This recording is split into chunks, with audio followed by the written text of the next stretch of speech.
Bonjour, bienvenue à cette rencontre permise par l'Association bénévole de l'île d'Orléans et facilitée par le soutien financier de l'Appui Capital National. Alors, cette rencontre nous permettra aujourd'hui de parler de la carte des ressources personnelles, qu'on peut appeler aussi carte de soins ou Care Map. Peut-être que vous avez aussi entendu Care Mapping. Alors, on va regarder ça ensemble. Mon nom est Suzanne Masson.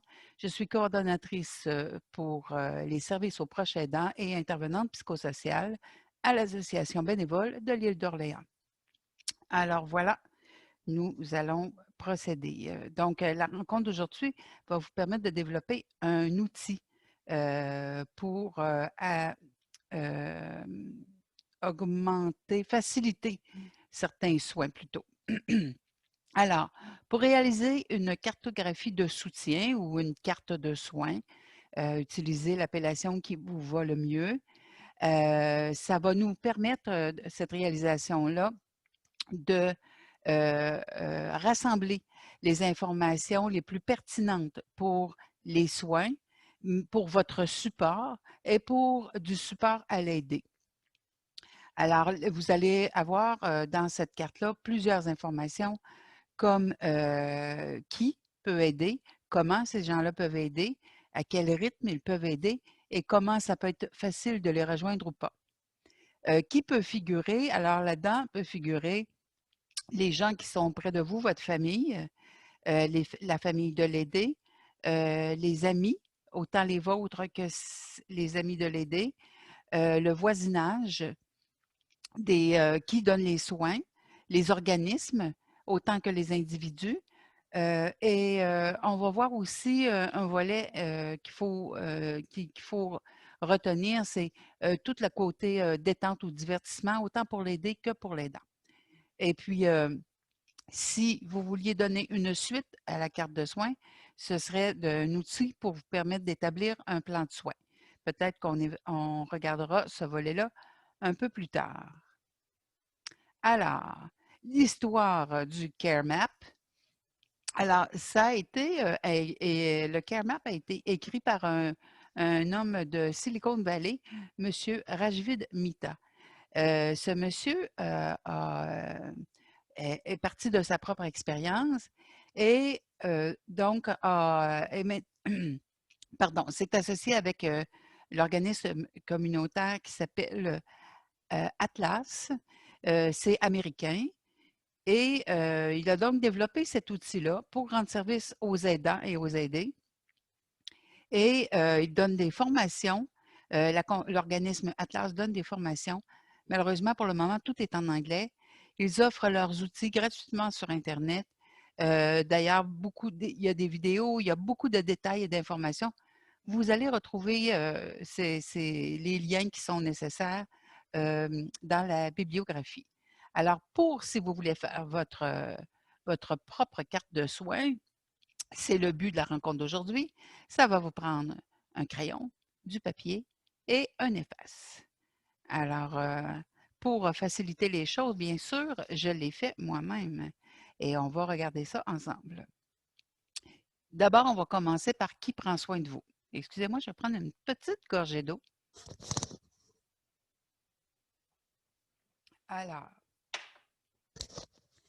en commençant par qui prend soin de vous, c'est certain que ça va peut-être se recouper. Vous allez trouver des gens qui sont là pour vous et qui sont là pour l'aider. Mais ça va vous permettre aussi d'identifier qui autour de vous peut vous donner du support et qui autour de vous donne aussi du support à l'aider et qui est distinct de toute cette démarche-là et qui est en relation avec vous, mais aucunement avec l'aider. Ça va vous permettre de faire un bel inventaire qui, vous allez voir dans quelques minutes, va vous simplifier la vie au quotidien. Je le souhaite en tout cas. Alors, dans le fond, qu'est-ce qu'on va faire? C'est l'inventaire des autres aidants. Donc là, on va aussi regarder la liste des gens qui entourent votre aidé. Alors, on vient de regarder qui prend soin de vous. Je vous invite à écrire ça sur votre papier. Qui est là pour vous? Maintenant, à côté, vous allez faire une colonne Et c'est là qu'on va voir des noms peut-être se répéter. L'inventaire de qui est là pour l'aider. Et là, on ne discrimine pas. Ne mettez pas de filtre pour l'instant de qui est là souvent ou pas souvent, ou apparaît mais vous semble inutile dans la démarche. On ne va pas mettre ces filtres-là. On va tout de suite écrire qui est autour de l'aider. Alors, de la famille, des amis, des connaissances, peut-être des gens qui habituellement, vous diriez, ben, ouais, ils n'ont pas vraiment de lien, mais on ne sait jamais. Si je prends mon exemple personnel, je pourrais être tentée de dire, oh, je ne mettrais pas en lien telle dame qui allait jouer au bingo avec ma mère, qui dans le fond lui disait seulement bonjour.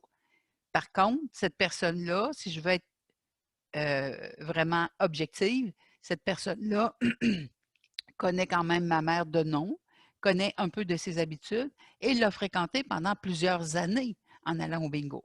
Alors, c'est quand même une connaissance et on ne sait jamais. Ces gens-là, à un moment donné, réapparaissent dans notre vie, puis on, on peut faire un petit plus qu'on n'aurait pas pensé. Alors, tous les gens à qui vous pensez, vous les écrivez.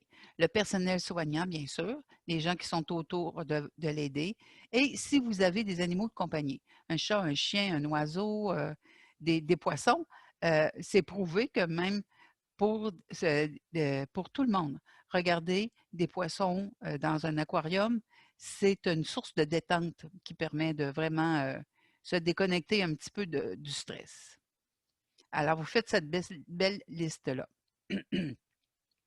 Quand nos deux listes sont faites, la liste des gens qui vous entourent, la liste des gens qui entourent l'aidé, ça veut dire qu'on va être prêt à dessiner. Alors, pour commencer à dessiner, ce que le groupe Atlas nous suggère, c'est d'utiliser des symboles simples. Alors, vous commencez par le faire sur papier. Vous allez voir dans quelques minutes, je vais vous montrer, j'ai utilisé l'ordinateur. Ce n'est pas simple avec l'ordinateur, mais pour la présentation, j'ai cru que c'était plus pertinent. Alors, on nous suggère, quand vous parlez d'individus, de mettre un petit bonhomme allumette.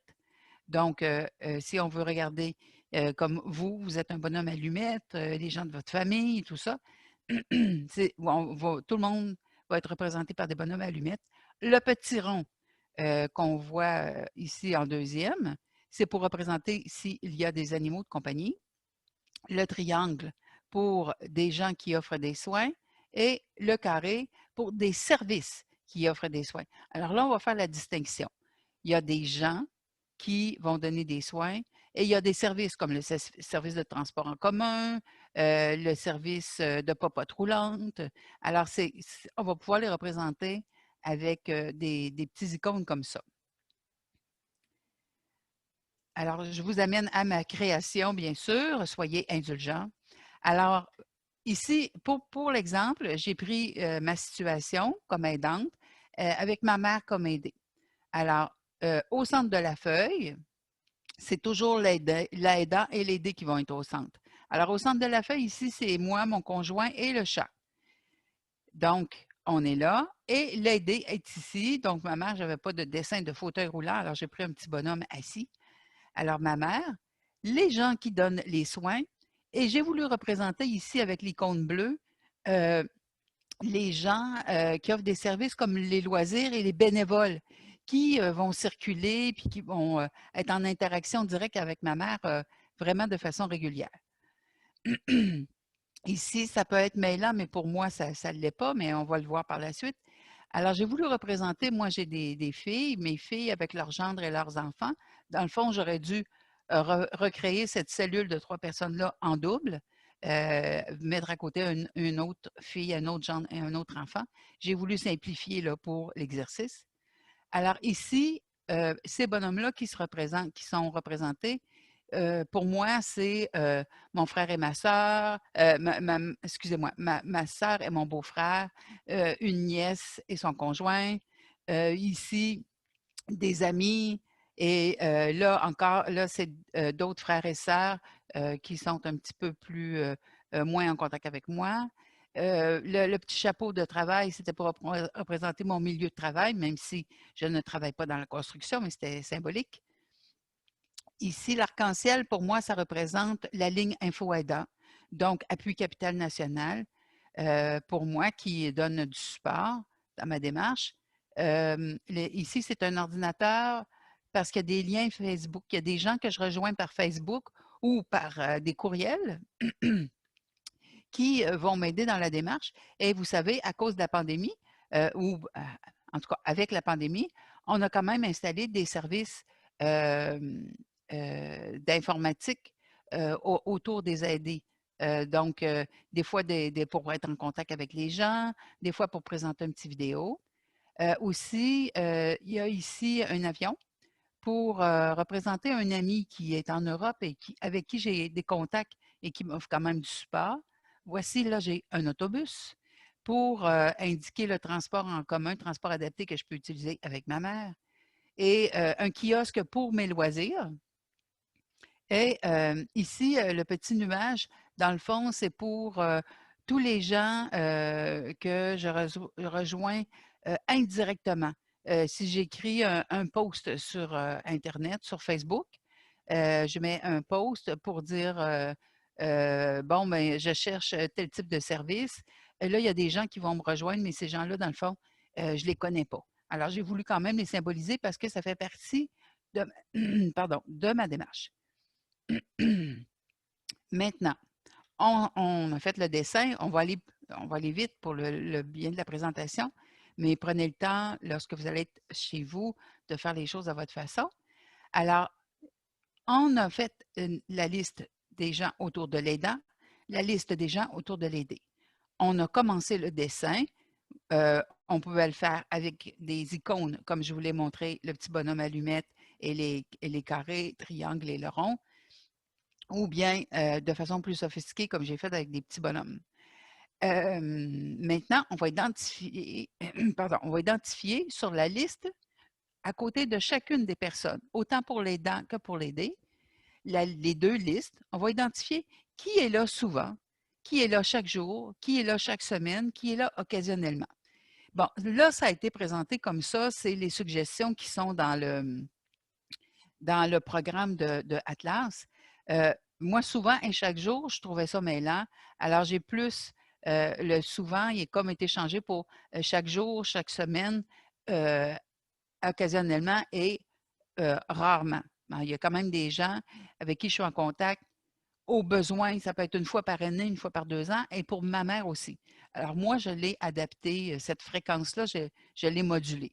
Par contre, c'est comme ça qu'eux le présentent. C'est peut-être aussi le fait de la traduction, là. Comme je vous rappelle, on est parti de l'anglais. Quand on a les fréquences, ensuite, on va être capable de faire des liens. On a notre feuille, on a notre dessin. On a placé nos bonhommes ou nos icônes. Tout à l'heure, on va faire des liens qui vont représenter la fréquence. Alors, lorsqu'on est dans le souvent, on va faire une flèche épaisse. Dans chaque jour, là, c'est la flèche mince. Les pointillés, c'est pour les occasionnellement. Et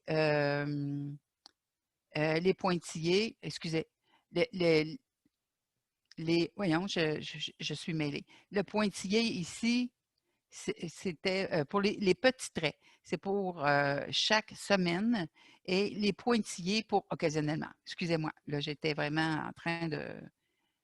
C'est tout un exercice, bien sûr. Alors maintenant, avec nos flèches, on va aller relier les gens qui vont avec la fréquence. Comme ici, moi et mon conjoint, bien sûr, c'était fréquemment, c'était souvent. Avec ma mère, c'était souvent. Alors là, il faut faire l'exercice de le faire avec chaque lien, chaque personne. Ici, avec ma soeur et mon beau-frère, c'était à chaque semaine. Avec mes filles, gendres et petits-enfants aussi. Alors là, on a fait la flèche, en tout cas une tentative de flèche, plus mince.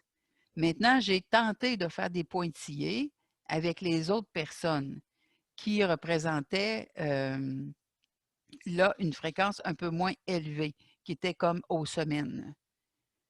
Et puis, là, vous remarquez que je le fais par rapport à moi. Ensuite, on va refaire le même exercice par rapport à l'aidé qui serait ici ma mère. Vous allez faire ça jusqu'au pointillé. Je m'excuse, j'ai comme eu des petits problèmes de programmation, puis l'image avec les pointillés a disparu. Hem, si on revient à nos listes, alors la liste des gens qui sont autour et des services qui sont autour de l'aider, puis la liste des gens et des services autour de l'aidant.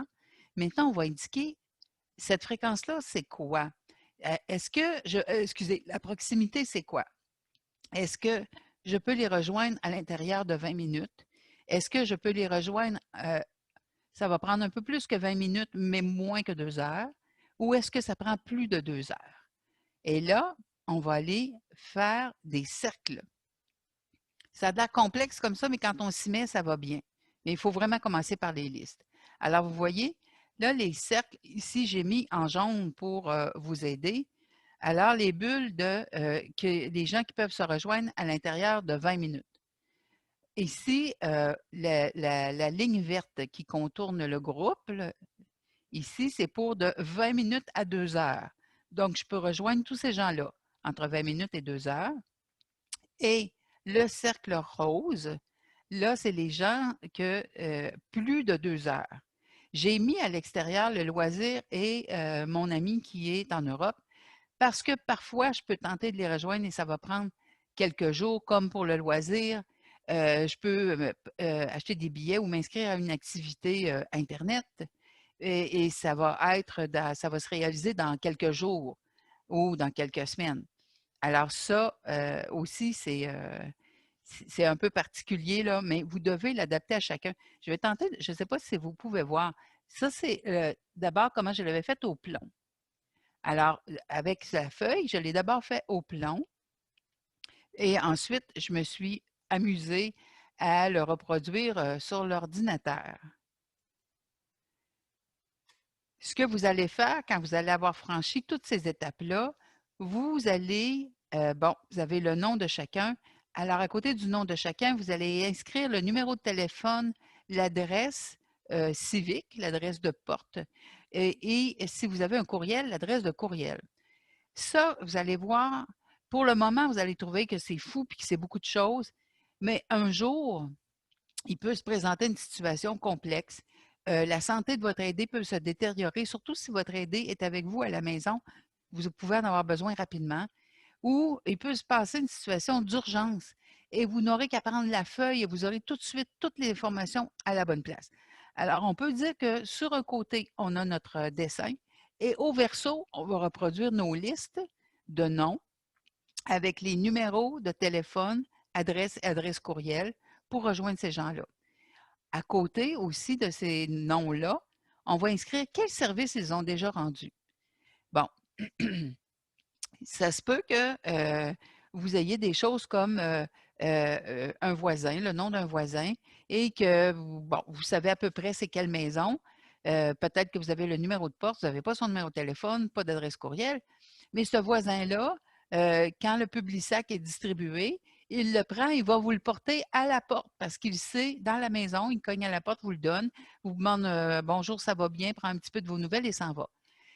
Peut-être que vous avez des situations comme ça ou des gens qui vont vous appeler une fois par mois, par 2 mois, par année pour vous dire ah ben salut, je pensais à toi, comment ça va? Ben c'est quand même important. Alors vous allez écrire ces gens-là et à côté vous allez écrire prends des nouvelles une fois par année. Ou viens porter le Publisac une fois par semaine. Ça peut être des petites choses comme ça, mais vous allez voir tout à l'heure, ça peut être pertinent. Imaginez que bon, votre aidé est à la maison avec vous, on va prendre un cas comme ça. Il y a une urgence. L'aidé s'est levé, s'est réveillé ce matin, mais ne va pas bien. Sa respiration n'est pas bonne. Vous sentez que vous devez faire le 911. Le 911 vous dit on envoie l'ambulance. Quand l'ambulance arrive, ça se peut qu'on vous demande est-ce que quelqu'un peut vous aider pour venir fermer la maison? Est-ce que quelqu'un peut venir? Est-ce que vous prenez votre feuille? Vous avez déjà à l'endos tout ce qu'il faut. Et si vous vous dites, ben, je vais être là quelques heures, il faut que quelqu'un vienne s'occuper du chien. Mais peut-être que le voisin que pourtant vous trouviez que c'était banal qu'il vient vous porter un Publisac une fois par semaine, mais peut-être que là, ce voisin-là va se faire un grand plaisir de venir ouvrir la porte pour le chien, s'en occuper parce qu'il connaît vos habitudes et vous vous sentez en sécurité parce que vous avez quand même un lien avec cette personne-là. Alors, pour un 24 heures, vous n'aurez pas le souci de qui prend soin du chien. Il faut quand même que cet animal-là aille à l'extérieur, mange, boive, pendant 24 heures. Alors, ça a l'air banal quand on le fait. Quand arrive une situation d'urgence, on est heureux de l'avoir. Alors, le prochain exercice, on va le dépasser un petit peu la carte de soins, mais ça, c'est moi comme intervenante qui vous propose de le faire, c'est de noter tout ce que vous faites au quotidien. Prenez une journée type et allez-y demi-heure par demi-heure. Vous vous levez, qu'est-ce que vous faites la première demi-heure, la deuxième demi-heure, la troisième demi-heure? Et on se rend comme ça jusqu'au coucher. Et si vous avez à vous lever la nuit pour donner des soins à l'aider ou pour prendre soin d'un animal, ou peu importe, tout ce qui fait partie de votre quotidien aux 30 minutes, vous allez l'écrire. Alors là, vous allez être capable de regarder toutes les tâches qui sont à faire dans une journée et juste parce que tout va bien et que c'est inutile, vous allez associer les tâches à des personnes. Si vous, tous les matins, vous allez chercher le journal à la porte, si vous ne pouvez pas le faire, qui pourrait le faire? Vous allez vous allez réveiller l'aider et vous l'aider à se lever. Si vous ne pouvez pas le faire, qui pourrait le faire?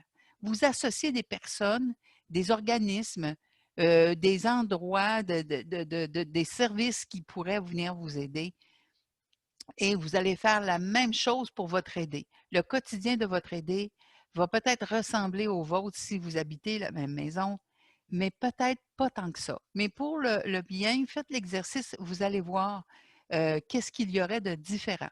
Parce que dans vos tâches, à vous, peut-être qu'il y aurait de appeler vos enfants et l'aider ne le fera pas.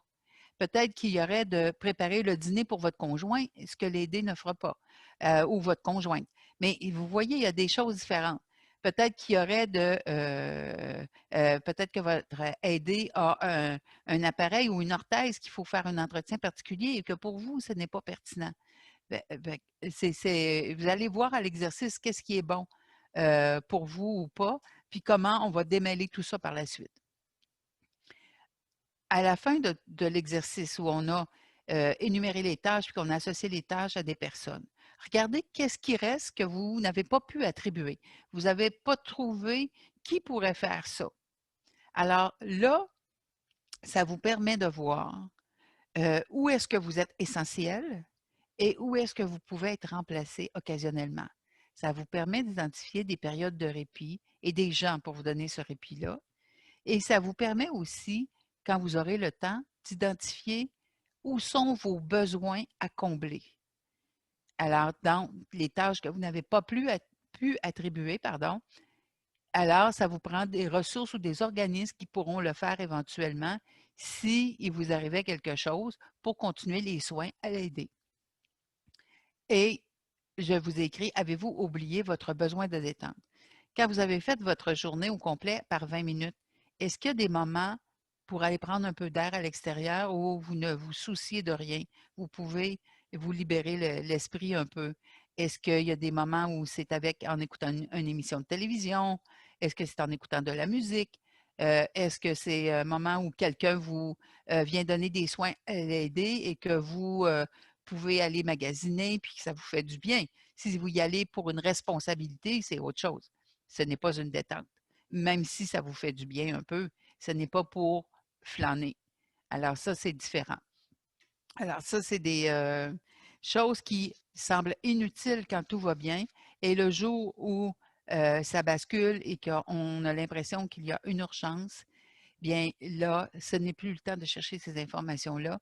Si vous avez tout ça à la main, imaginez que j'ai mon dessin que j'ai fait comme ça et qu'à l'endos de ma feuille, j'aurais monté mes listes. Vous voyez, dans le groupe Atlas, je vais vous montrer, ils nous font préparer les listes, eux, avec des petits carrés où on doit inscrire, je ne sais pas si vous voyez bien, on doit inscrire les gens et bon, tout le détail que je vous ai mis tout à l'heure. Alors, tout ça, c'est gratuit. Ça existe sur Internet. On va aller le voir dans la bibliographie. Je vous ai mis ces liens-là. Et même si vous allez sur le site de l'appui Capital National, voilà, je vous l'ai mis au début.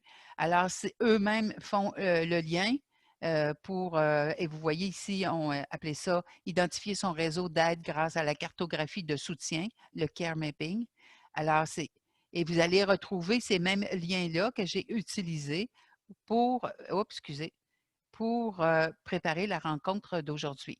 Alors, vous voyez le care mapping de Atlas, tout est là.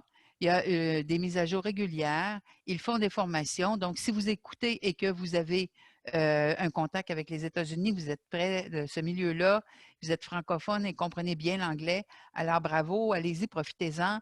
Et il y a des gens ici qui ont complété la démarche autrement. Donc, vous voyez des gens à Montréal qui ont aussi travaillé la carte de soins ou la Care Map.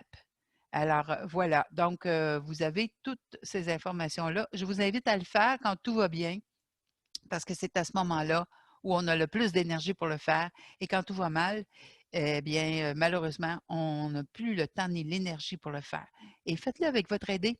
Vous pourriez être surpris si votre aidé n'a pas trop de confusion, des informations qui vont jaillir de son esprit, puis comment elle va percevoir peut-être les gens qui aident ou les situations différemment. Et ça pourrait être ça peut être un exercice intéressant si vous avez de l'aide à domicile, des gens qui font des rencontres d'amitié, des choses comme ça, vous pouvez les initier au care mapping et leur demander de vous aider à le préparer ou de le faire avec l'aider et vous aurez à le compléter. Il y a différentes façons de s'y prendre. Alors, je vous invite donc à vous y mettre dès maintenant. Papier et crayon efface, allez-y. Et si vous avez besoin d'aide, n'hésitez pas à communiquer avec nous. Alors, à l'association bénévole à la bio, à l'adresse Internet qui est là pour aller sur le site, à l'adresse courriel qui est la mienne, donc Coordo Proche Aidant, et ça va me faire plaisir de vous aider à compléter la démarche. Ou si vous voulez que je vous envoie les documents que j'ai téléchargés, je vous préviens par contre, sont tous en anglais. Alors, ça va me faire un grand plaisir. Si vous avez d'autres idées, d'autres informations que vous désirez recevoir, que vous aimeriez qu'on fasse un peu de recherche et vous le communiquez par Internet, ça va me faire plaisir. N'hésitez pas. Et vous pouvez vous abonner à notre chaîne YouTube en cliquant sur la petite cloche dans le bas d'écran. Alors, ça va vous permettre de savoir quand il y a des nouvelles présentations, vous allez recevoir, pardon, un avertissement. Et je vous rappelle que ce service est rendu possible grâce au financement de l'appui Capital National, qui ont la ligne Info Aidant, que vous avez vu que j'ai mis dans ma carte et qui est l'outil de base pour tout aidant. Donc, la ligne gratuite dans toute la province de Québec, le 1, excusez-moi, 855-852-7784. Et durant toute la pandémie, 7 jours sur 7, de 8 heures le matin à 20 heures le soir. Alors, prenez soin de vous. On se rencontre au mois de novembre pour prochaine activité. Alors voilà, à bientôt.